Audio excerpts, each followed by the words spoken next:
What's up guys, welcome back to another video. It's been a while since I've done face cam. You can see my cat sleeping back there on my bed.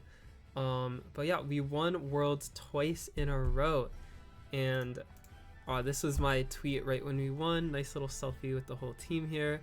Did a selfie on stage with the trophy too, and the official Unite Esports tweet. Winning in Japan.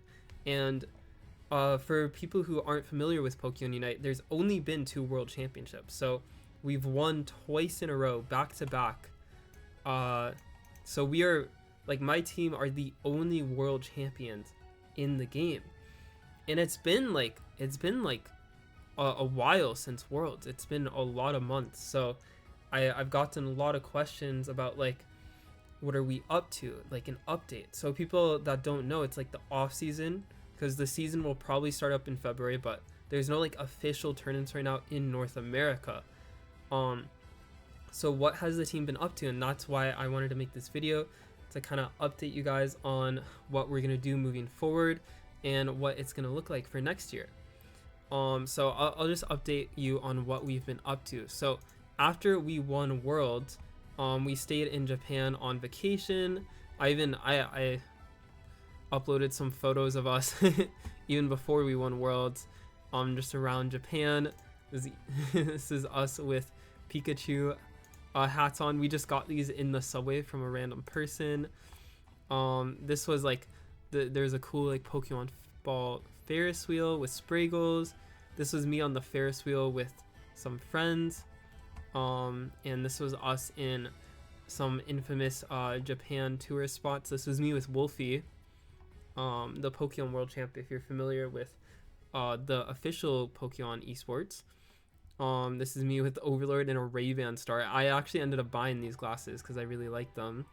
Bruv, Zoinks, and this was a Chainsaw Man cafe. So this was really cool. They had some really good food, and it's all Chainsaw Man themed. And we got stickers as well.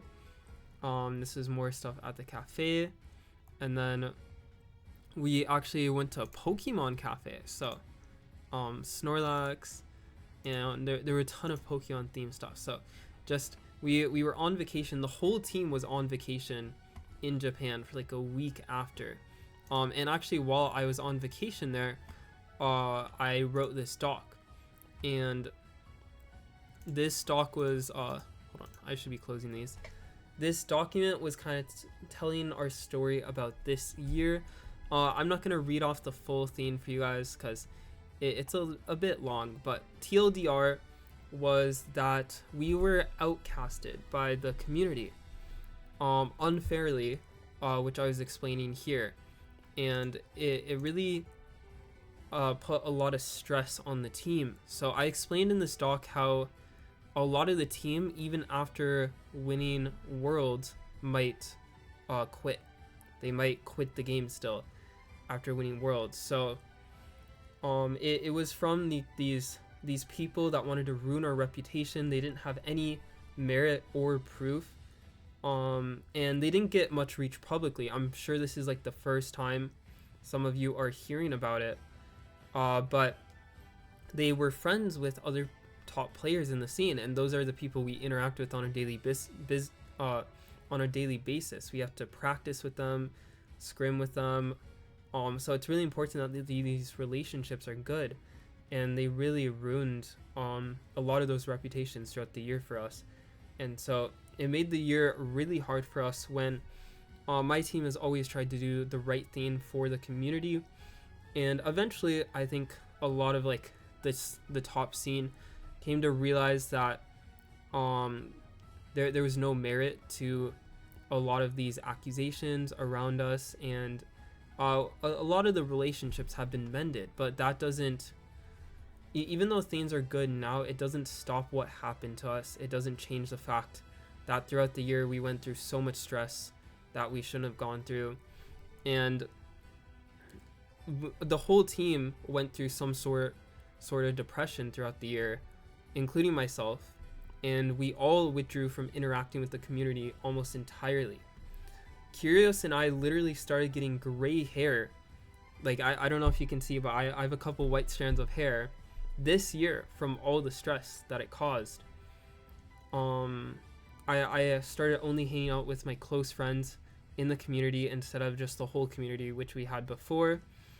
And we're really lucky to have the friends we do. We have a lot of friends who helped us in Japan, have just stuck by our side all the time, and they've always supported us this whole time. So I'm really thankful for them. I'm really thankful for all of you who have supported us like wholeheartedly, but that doesn't change the fact of how hard it was this year for a lot of the team and how hard it was. So these hardships led to a lot of players on the team considering this year to be their last year going up to Worlds. I'm pretty close with most people on the team. We're like really close friends. So we had like private talks beforehand, and literally every single player on our team, every single player was planning to retire. This was going to be their last year. And the only thing keeping them going was they wanted to go to Japan, which I can't blame them. Japan was awesome.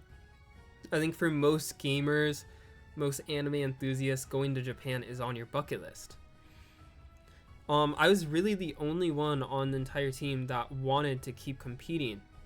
Everyone else had lost their motivation, not just from stuff happening in the community, but the state of the game was horrendous this year, with Mewtwo and Zacian constantly on the ladder without being nerfed.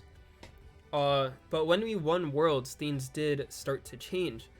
Suddenly, a lot of the players wanted to actually compete and try their best again. They got their spark again. So that's good, because I mean, we're all close friends. We all love competing with each other. So I would have been sad to have to find a new team.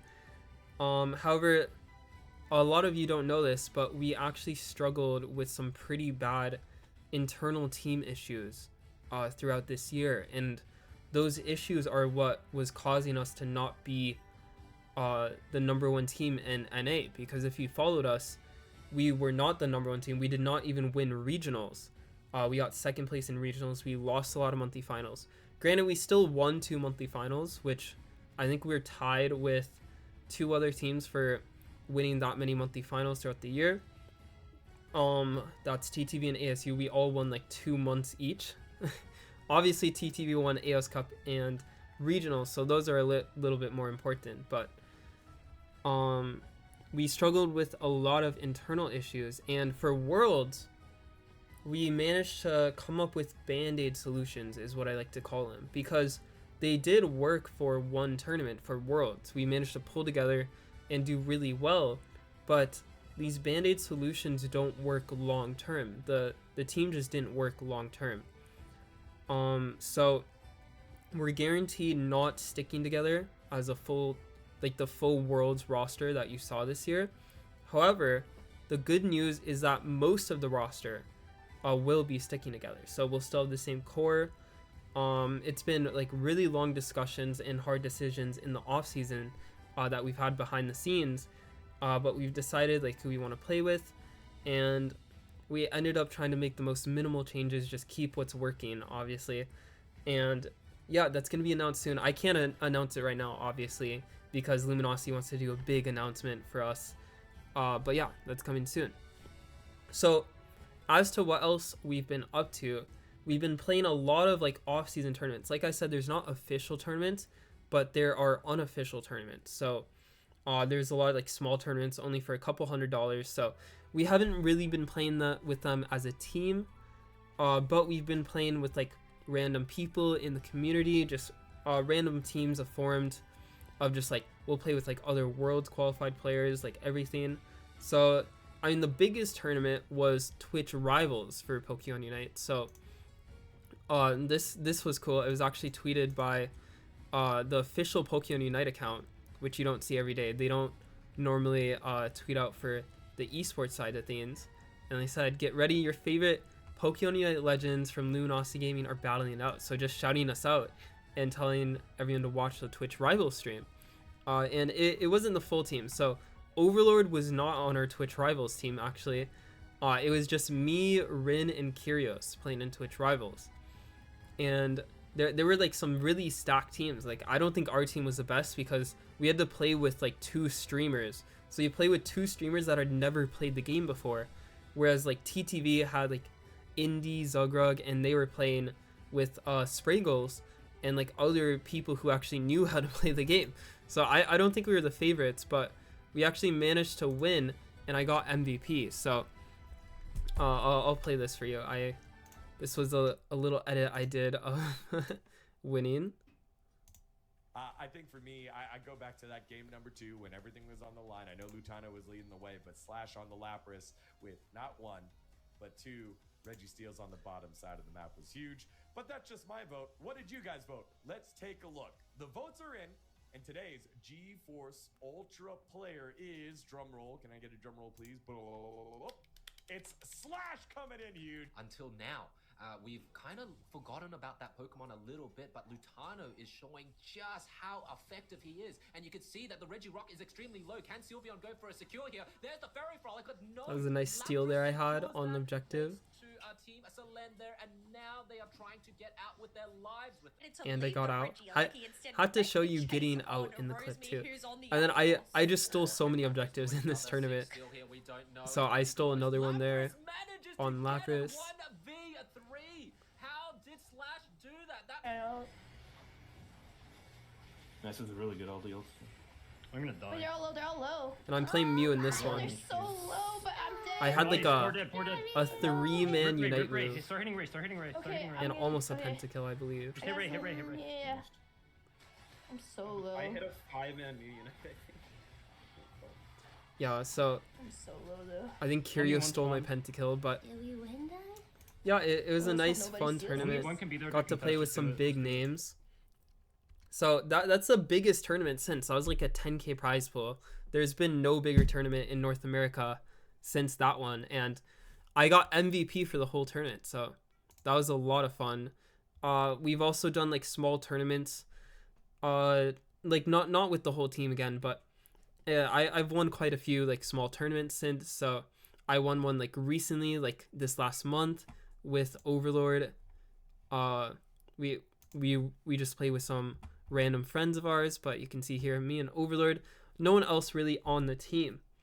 Unfortunately, the rest of the team hasn't really won many tournaments besides kyriaos and Overlord and me. Other news that's like really exciting is we did a big documentary. So we did this documentary with Esports Illustrated, and this was really cool because Esports Illustrated is like part of like Sports Illustrated magazine, if you know them. So it's just really cool to have them do a documentary on us. And I'll just play a little bit, couple snippets of it. Pressure to represent, and pressure to be the best there is. And while pressure can be a tool that motivates and helps, they managed to get Kyriaos like that was fully Kyriaos like tilted at some joke I said. And pressure to be the best there is. And while pressure can be a tool He's just that full motivates tilt and helps players from or something I teams said. achieve, I don't even remember find what I something said that makes you honestly. win. Pressure can also be a detriment that slowly. Yeah, they did a documentary. They did like the drive to improve. they did individual interviews with all of us. So highly recommend checking out that video. It's doing pretty good. But yeah, we also did a Reddit AMA. So if you want to get to know the team more, we did this on Reddit, and it did really well. It's like one of the top upvoted posts on the Pokémon Unite Reddit, and my teammates are lazy, so I had to reply to a lot of these comments myself, because they were just lazy and they weren't replying to many comments. So there was like almost like 1,000 comments on this thing that I think I responded to. So you can see it's pretty long. I did a highlight video of the Twitch Rivals tournament and this Reddit AMA. I did like highlights of that on my YouTube channel. So those should be pretty easy to find if you just scroll a little. If you just want like the quick highlights of it. And so we might do another Ask Me Anything like before the season starts or like midway through the season. So if you guys want to see that, let me know down in the comments below. I'll be sure to do that if you guys really want to see it. But I need to see a lot of comments like asking for the Ask Me Anything. We've also been producing content like crazy. So kyriaos has been streaming like daily on Twitch. Just he plays like Genshin or something in queue, but Otherwise, he plays ladder, plays like random scrims and pickups. You can stream. He's been streaming like a lot, and so has Overlord. Overlord's been streaming a lot as well. So they've been on the grind, which is good.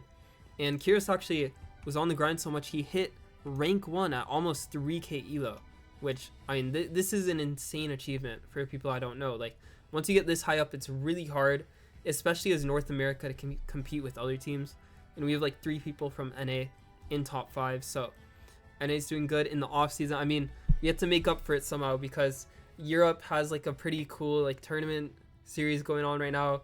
Asia has the Asia Champions League. We have nothing, so we do have to do something like that. We've also been making a lot of in-depth posts about just like just the game in general. So we've been making like top 5 in their role posts. Let me try to find it for you guys here, but yeah. We've been doing top 5 Pokemon in each role. Me, Overlord, and kyriaos have been doing that.